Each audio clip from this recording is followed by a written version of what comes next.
SV news కు స్వాగతం. Hastinapuram fee reimbursement పథకాన్ని యథాతథంగా కొనసాగించాలని పెండింగ్ లో ఉన్న సుమారు 8,000 కోట్ల ఫీజు బకాయిలను వెంటనే విడుదల చేయాలని డిమాండ్ చేస్తూ జాతీయ బీసీ సంక్షేమ సంఘం ఆధ్వర్యంలో శనివారం రాష్ట్ర వ్యాప్తంగా కళాశాల బహిష్కరణ చేపట్టారు. ఈ పిలుపునకు విద్యార్థుల నుంచి విశేష స్పందన లభించిందని సంఘం జాతీయ ఉపాధ్యక్షుడు గుజ్జా సత్యం తెలిపారు. జాతీయ అధ్యక్షుడు ఆర్ కృష్ణయ్య పిలుపు మేరకు నిర్వహించిన ఆందోళనలో వందలాది మంది విద్యార్థులు పాల్గొన్నారు. అనంతరం హస్తినాపురం చౌరస్తాలో రాస్తారోకో నిర్వహించి ప్రభుత్వానికి వ్యతిరేకంగా నినాదాలు చేశారు. ఫీజు రియంబర్స్మెంట్ పథకం పేద, BC, SC, ST, minority, EBC విద్యార్థుల ఉన్నత విద్యకు కీలకమని, నిధుల విడుదలతో ప్రభుత్వం నిర్లక్ష్యం వహించడం వల్ల విద్యార్థులు విద్యాసంస్థలు తీవ్ర ఇబ్బందులు ఎదుర్కొంటున్నాయని గుజ్జా సత్యం ఆరోపించారు.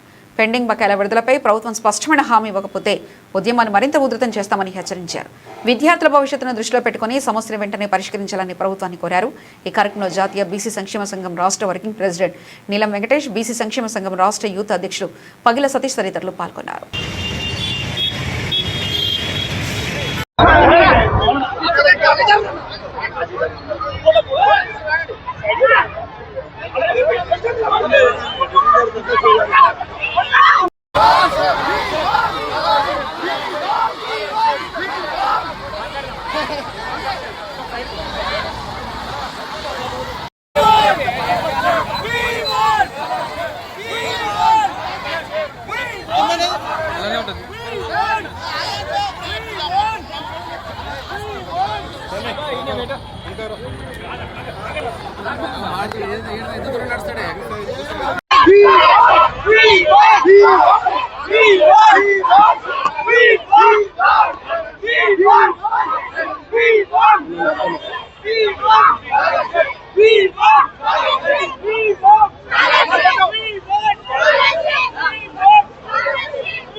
బీసీ విద్యార్థి సంఘం రాష్ట్ర అధ్యక్షులు ఈ రోజు వేలాది మందితోటి ఇక్కడ హస్తినాపురం గడ్డ మీద ర్యాలీ చేయడం జరిగింది. రాష్ట్ర ప్రభుత్వం 34 నెలలు గడిచిపోయింది. ప్రభుత్వం ఏర్పడి కాంగ్రెస్ ప్రభుత్వం, ముఖ్యమంత్రి రేవంత్ రెడ్డి 34 నెలలు గడిచినా కానీ విద్యార్థులకు స్కాలర్షిప్ ఇవ్వమంటే మేము పాత పక్కన కేసీఆర్ ఉన్నాయి, ఆయనే ఉన్నాయి, నాయ ఉన్నాయని నాటకాలు పడుతున్న ముఖ్యమంత్రి 8,500 కోట్ల ఫీజు రియంబర్స్మెంట్ ఇచ్చిందాక నిన్ను వదిలే ప్రసక్తే లేదు. వదలం కూడా బిడ్డ నిన్ను. ఎందుకంటే విద్యార్థుల సాక్షిగా తెలంగాణ ఉద్యమకారులు చచ్చిపోయింది ఎవరు? విద్యార్థులు 1,200 మంది విద్యార్థులు మా బిడ్డ బలిదానం అయితే ఈ తెలంగాణ రాష్ట్రం ఏర్పడ్డది. అందుకనే ఈ ఫీజు రియంబర్స్మెంట్ ఊగనే రాలేదు.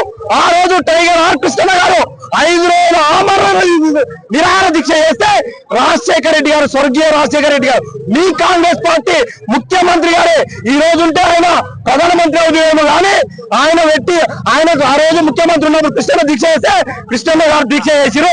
ఆయన ఏదున్నా కానీ పేద విద్యార్థుల కోసానికి పోరాడతాడంటే ఆ రోజు కృష్ణన్న ఒక మాట ఉన్నది తెలుసా?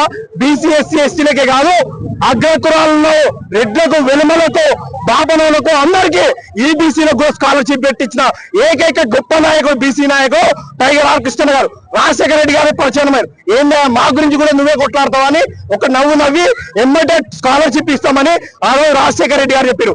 అందుకని ఈ రోజు ఊర్లో ఉన్న రెడ్డిలు ఏం చెప్తున్నారో తెలుసా, ముఖ్యమంత్రి మా రెడ్డి ముఖ్యమంత్రి అయితే మాకు మొత్తం ఫీజు రియంబర్స్మెంట్ ఇస్తారు అనుకున్నారు. కానీ ఈ రోజు రెడ్డినే తీసుకుంటే మా రెడ్లే మా గొంతులు పోస్తున్నారు అని ఊర్లలో అందరు కలిసి నిన్ను చెప్పులతోటి చీపిరి కట్టలతో కొడతామని ఆడెక్కలు అందరు చెప్తున్నారు. నీకు తెలుసా ముఖ్యమంత్రి ఎందుకు బ్యాడ్ నేమ్ చేసుకుంటావు? నువ్వు మారి పిల్లల ఫీజు రియంబర్స్మెంట్ ఇస్తే నువ్వే గొప్ప నాయకుడు అవుతావు, గొప్ప లీడర్ అవుతావు. నువ్వు 5 ఏళ్ళు ముఖ్యమంత్రి ఉండాలని మేము అనుకుంటావు. నువ్వు మధ్యలో పోతావు అని నువ్వు ఫిక్స్ అయితే ఎవరు ఏం చేయలేరు. దానికి మారి టోటల్ ఫీజు రియంబర్స్మెంట్ ఇవ్వాలి. రెవెన్యూ యాక్ట్, ఆధార్ యాక్ట్ ఎవరి మీద పెడతావా? ఫీజు పిల్లల మీద పెడతావు. ఎవరి మీద? గుండాల మీద, రౌడీల మీద, బ్రోకర్ దందాలు చేసి నీ అన్నదమ్ముల మీద, భూములు కబ్జా చేసి నీ అన్నదమ్ముల మీద పెట్టుకోవాలి. మా విద్యార్థుల మీద ఒక 8,500 కోట్లు దొరకవా? నువ్వు మూసి సుందరీకరణ చేస్తానికి 1,50,000 కోట్లు వస్తాయి. ఫ్లైఓవర్లు, స్కైఓవర్లు, అదే విధంగా పేరు నిలబడేటట్టు ఫ్యూచర్ సిటీ అని పెట్టినావు, దానికో 4 లక్షల కోట్లు వస్తాయి. ఇవన్నీ పెడతావు కానీ నువ్వు వచ్చిన కాంచి 4,50,000 కోట్లు అప్పులు చేసినావు. కానీ విద్యార్థుల కోసానికి బ్యాంకుల దగ్గర ఒక 8,500 కోట్లు అప్పు చేయడానికి నీకు ఏమైతుంది ముఖ్యమంత్రి అని మేము డిమాండ్ చేస్తాం. ముఖ్యమంత్రి నువ్వు మారాలే, మా ఫీజులు ఇవ్వాలి. నువ్వు మారి ఇచ్చిందాక నిన్ను మాత్రం వదిలిపెట్టమని ముఖ్యమంత్రికి బరాబర్ డిమాండ్ చేస్తాం. 14 లక్షల మంది కాలేజీ స్థాయి విద్యార్థుల యొక్క స్కాలర్షిప్లు ఫీజులు ఇవ్వకుండా ప్రభుత్వం ముఖ్యమంత్రి గారు చాలా ఇబ్బంది పెడుతుండ్రు. పిల్లలకు కోర్సులు అయిపోయిన వాళ్ళు సర్టిఫికెట్ రాక నానా ఇబ్బందులు పడుతున్నారు. ఈ రోజు నిన్న హైకోర్టు కూడా జడ్జిమెంట్ ఇచ్చింది, సర్టిఫికెట్ల కోసం విద్యార్థులను ఇబ్బంది పెట్టవద్దు. చదువు అనే ఆ సర్టిఫికెట్ అనేది ఒక ఆస్తి. వాళ్ళు చదువు సర్టిఫికెట్ తో ఉద్యోగాలు తీసుకుంటారు. అటువంటి సర్టిఫికెట్ ఎందుకు ఆపుతున్నారు అని చెప్పి ప్రభుత్వమే స్వయంగా చెప్తుంది, కోర్టు చెప్పింది. ముఖ్యమంత్రి ఇప్పటికైనా కళ్ళు తెరిచి వెంటనే ఫీజుల బకాయిలు 8,000 కోట్లు వెంటనే చెల్లించాలి. ఇది ఒక చిన్న సమస్య. ముఖ్యమంత్రి గారు దీన్ని ఒక పెద్ద సమస్యగా భావించి చాలా టెన్షన్ ఫీల్ అవుతున్నాడు. ఎందుకు టెన్షన్ ఫీల్ అవుతుండే అర్థమైతలేదు. ఏ బ్యాంకును అడిగినా 8,000 కోట్లు అప్పిస్తారు. 14 లక్షల మంది విద్యార్థులు చదువు పూర్తి అయిన వాళ్ళు లక్షల మంది ఉన్నారు. వాళ్ళ సర్టిఫికెట్లు రాక ఇబ్బంది పడుతూ కోర్టుకు పోతున్నారు. కొందరు అప్పులు చేస్తున్నారు, ఆస్తులు అమ్ముతున్నారు. ఈ స్కీమ్ పెట్టి ఫీజుల బకాయిలు ఇవ్వకపోవడం వల్ల చాలా ఇబ్బందులు పడుతున్నారు.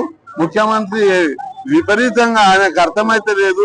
చాలా ప్రజలలో ఇబ్బంది అయ్యి చురుకైన ఎందుకు పేద కులాలు చదువుకుంటే ఓర్వలేకపోతుంది ముఖ్యమంత్రి అనే చెడ్డ పేరు వస్తుంది. నేను ఇప్పటికీ అయినా ముఖ్యమంత్రి గారికి విజ్ఞప్తి చేస్తున్నా, మాకు కావాల్సింది కార్యసాధన. పిల్లలకు స్కాలర్షిప్ స్కీమ్ యథావిధిగా కొనసాగాలి, ఫీజుల బకాయిలు ఇవ్వాలి, విద్యార్థుల స్కాలర్షిప్లు ఇవ్వాలి. ఆంధ్ర అన్నాడు ముఖ్యమంత్రి గారు, ఏమంటాడు? కృష్ణయ్య ఆంధ్ర ఎంపీ అక్కడ కొట్లాడాలండి. సరే, అక్కడ కూడా కొట్లాడతా. ఎంపీ రాజ్యసభ అంటే దేశంలో ఎక్కడైనా కొట్లాడవచ్చు.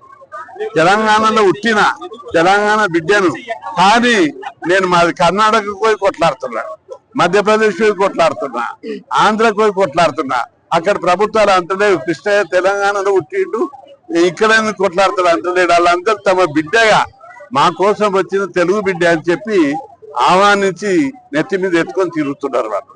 కానీ మన ముఖ్యమంత్రి ఈయన తెలంగాణ బిడ్డ అయినా ఇక్కడ కొట్లాడుతుంటే ఆంధ్ర ఎంపీవి అక్కడనే కొట్లాడు అనడం నేనేం దాన్ని పట్టించుకోను, అది పెద్ద సమస్య కాదు అంతే అనేది. కానీ కార్యసాధన ముఖ్యం. నాకు ఫీజుల బకాయిలు ఇచ్చి పిల్లల కష్టాలు తీర్చాలి, స్కాలర్షిప్లు ఇచ్చి పిల్లల కష్టాలు తీర్చాలి.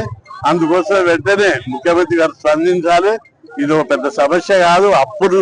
అప్పులు ఇప్పటికే 4 లక్షల కోట్లు అప్పులు చేశారు. ఇంకో 8,000 కోట్లు చేయి. ఈ లక్షల కోట్లు చేసిన వాళ్ళకి 8,000 కోట్లు లెక్కనా? రెండవది, మన ధనిక రాష్ట్రం, మనకు నెలకు 20,000 కోట్ల ఆదాయం ఉంది. మీరు చెప్పిన లెక్కల ప్రకారం ఇప్పుడు మీరు అధికారంలోకి వచ్చి 33 నెలలు అయింది, అయినా ఇవ్వలేదు. ఇప్పుడు కూడా ఇవ్వడానికి ముందుకు రావడం లేదు. నేను ఇప్పటి నుంచి ఇస్తా అంటున్నాను, కానీ కాంగ్రెస్ ప్రభుత్వం అధికారంలోకి వచ్చిన నుంచి ఇస్తా అని కూడా అంటలేడు. ఇది మొత్తం మీద ఈ స్కీమ్ ఎత్తేయాలనే కుట్ర జరుగుతుంది. అది అయ్యే పని కాదు. దీని మీద బీసీలు తిరుగుబాటు చేస్తారు. ఎన్నో ఈ స్కీమ్ ఒట్టిగా రాలేదు. నీవు పాట కూడా కట్టావు, ఒట్టిగా రాలేదు. ఒక్కొక్క మెట్టి ఎక్కుకుంటేనే అధికారం చేపట్టారు. ఈ స్కీమ్ కూడా ఒట్టిగా రాలేదు. ఎన్నో పోరాటాలు చేసి ఈ స్కీమ్ సాధించినాము. అందుకే ఈ స్కీమ్ జోలికి రాకుండా మీరు ప్రతి ముఖ్యమంత్రి గతంలో వెంగళరావు అప్పటి నుంచి నేను కొట్లాడుతుంటా. ప్రతి ముఖ్యమంత్రి చెప్పాలంటే పెద్ద స్టోరీ అవుతుంది. ప్రతి ఒక్కరూ బీసీలకు ఏదో స్కీమ్ పెట్టి చరిత్రకెక్కారు. కానీ ముఖ్యమంత్రి రేవంత్ రెడ్డి అధికారంలోకి వచ్చినాక ఒక్క స్కీమ్ పెట్టలేదు, ఒక హాస్టల్ ఇవ్వలేదు, ఒక కొత్త గురుకులు ఇవ్వలేదు, స్కాలర్షిప్ పోనీ ఫీజుల మొత్తం ఫీజులు ఇస్తాను లేదు, స్కాలర్షిప్లు పెంచలేదు. ఓ హాస్టల్ విద్యార్థులు ఒక్కటి మెట్ ఛార్జీలు పెంచిండు. అందుకు మేము అభినందించాం. ఇప్పటికైనా ఎదురుదారి మానుకొని పైసలను బకాయిలను ఇచ్చి టోటల్ ఫీజులు ఇవ్వాలి. ఆంధ్ర అన్నాం, మీరు ఆంధ్రలో టోటల్ ఫీజు